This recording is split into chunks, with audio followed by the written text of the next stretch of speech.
दोस्तों जब हम फसल बोते हैं तो उसको होने में भी 6 महीने लगते हैं।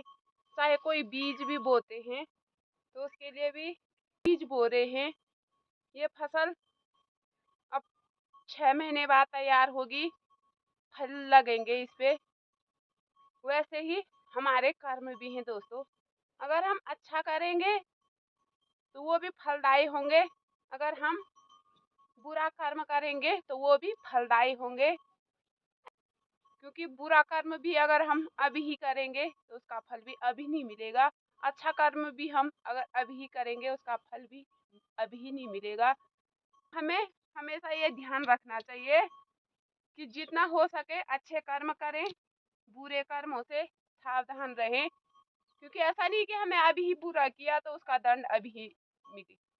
7 पीढ़ियों में भी इसका दंड मिलता है और 7 पीढ़ियों में भी सुख मिलता है।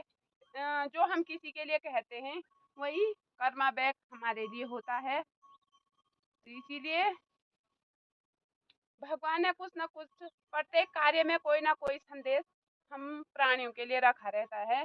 अगर हम उसे ना सूक्ष्म रूप में समझें तो हमें हर चीज में भगवान ने इंसान को समझाने के लिए कुछ ना कुछ चीज रखी हुई है जिसे कि इंसान समझे और वो कार्य करे। पर इंसान समझना नहीं चाहता। तो कर्म का दंड तो भगवान ने स्वयं अपने से ही सिद्ध करके दे रखा कि मैंने भी गलत किया था, उसका दंड मुझे त्रेता में नहीं द्वापर में मिला। तो रामचंद्र जी ने बाली को छुप के मारा था, तो वही कृष्ण जन्म में बहेलिया बन के उसने भी बाण भगवान श्री कृष्ण के पैरों में चलाई थी। उसी कारण से हमारे भगवान श्री कृष्ण की जो मृत्यु हुई थी। जब स्वयं भगवान इस दंड को भोगते हैं तो हम और आप क्या चीज हैं। इसीलिए कर्मा बैक होता है, जैसा करोगे वैसे ही मिलता है। ऐसा नहीं कि धन संपत्ति है तो वो हमारे हर पीढ़ी में हर वक्त काम आएगा, हर जन्म में काम आएगा। वो धन संपदा यहाँ की चीज है, इसे सांसारिक सुख मिल सकता है, आत्म सुख कभी नहीं। टाइम सदा एक जैसा नहीं होता।